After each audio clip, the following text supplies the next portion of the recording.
We don't often use the words extreme, incredible or awesome because they need to be saved for when things really are excredible or stream or insome.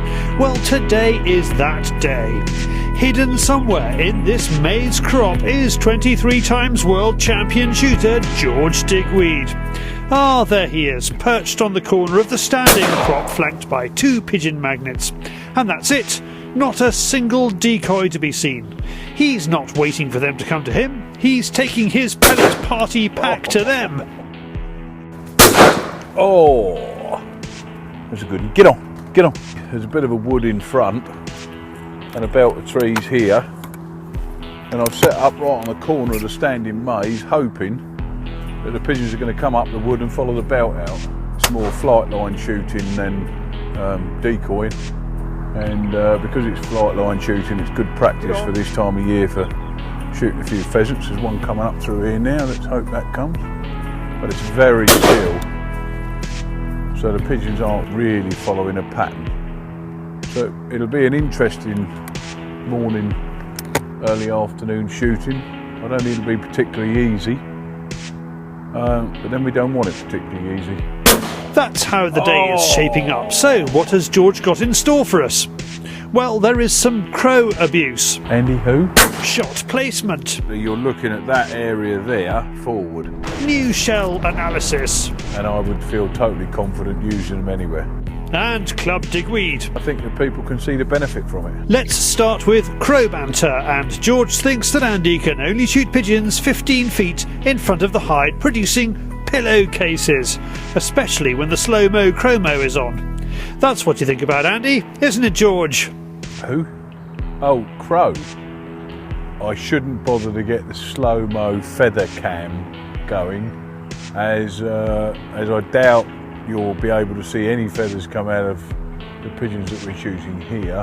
Moving on quickly and high on the North Kent Downs, the conditions are ideal for George to shoot birds at range. A breathless day means the pigeons are flying in straight lines and George is able to get a nice clean swing on them. However, he will only lift the gun if he knows he can see the vitals. Today is an ideal day for killing birds at long range because it's dead still and, you know, they've got... Hang on one second.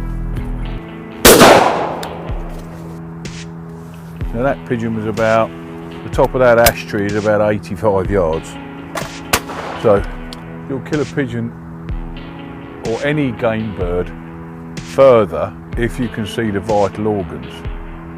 So, you know, I'll only shoot at a bird in range, or what I call in range, which is a long way sometimes, if I can see the head or the neck. If you've got a pigeon flying, the vital area is anywhere between here and here, and obviously if they're out you may break a wingtip which will get it down on the ground, but basically you're looking at that area there forward. Now if you've got it at range, that means it's either coming there or crossing you there. You can let the shot go into that pigeon, so the shot bend back into the pigeon as that's flying lead wise. But if you've got a pigeon here, all you're doing is you're coming in here under the vital areas, into the legs and that sort of thing, and you won't hit a vital spot at range enough to kill it. At 30 yards you can still put pellets in there and do enough damage to kill it, but at range you won't do it because it hasn't got the striking energy. Rifle shooters always talk about aiming for the vitals, but how many of us actually think differently about bird shooting? Stick enough lead in the air and it will drop. Well, George says it won't. It seems appropriate that George is shooting his typical game cartridge, game balls, pigeon extremes. However, he recently tried something new, even though he hates changing shells. He had a go with Game Ball's new Dark Storm shells on a pheasant day. I took some up to Yorkshire the other day because I thought, being in Yorkshire, if I didn't get on with them particularly well, I was far enough away from home that it wouldn't get back here.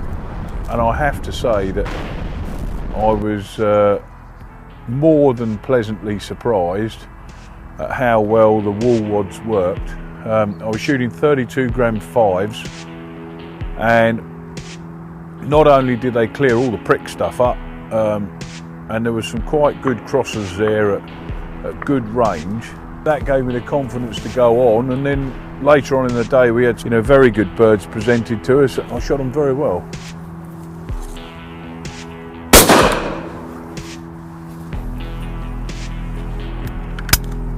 Please tell me you got that on.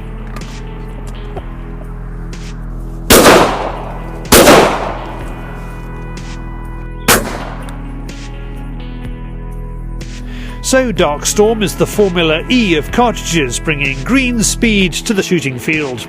Talking of which, back to the field and some fieldcraft. George also knows by the bird reaction where the pellet strikes.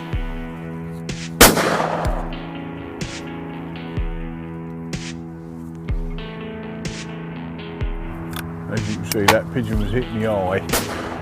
That wasn't a lung shot tower where they go up and hover before they collapse. It was just hit right in the head.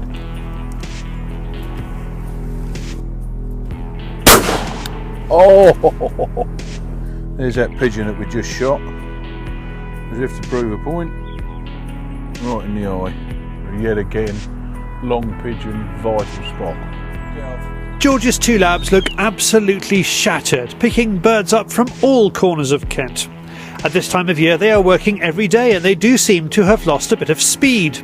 The older of the girls, Lara, George classes as one of his best ever dogs. She is suffering from cancer, but still finds the energy to retrieve. George picks another long-range bird. At this time of year, when George is not game shooting, he's making time to work on his new membership club, Club Digweed. I believe it's informative. I'm putting a lot into the coaching side of it, and the feedback we're getting is really good. New ideas.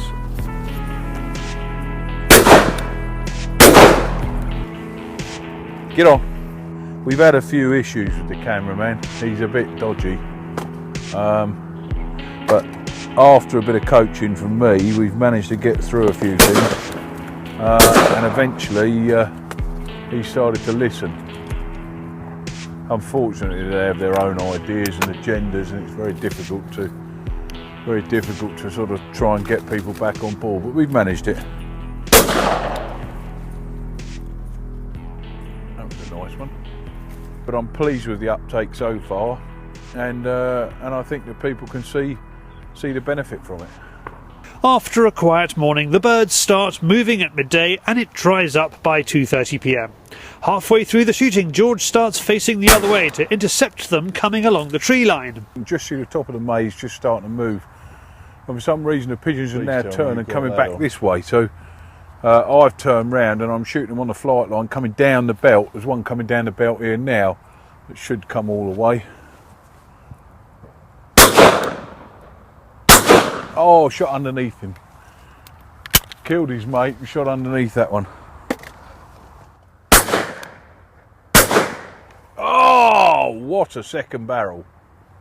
That's the beauty of a stiller day's shooting, is the fact that if you do hit it hard with your first shot, they haven't got the ability, which they have in a wind,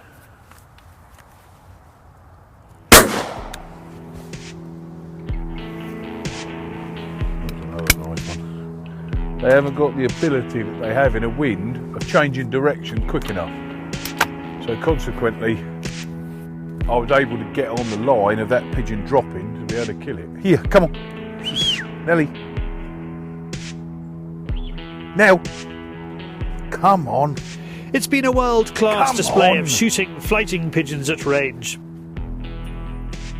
The dogs have picked most of the birds, but there's still some tidying up to do. The bag is about 70, which is the average distance in yards that George has shot his birds today.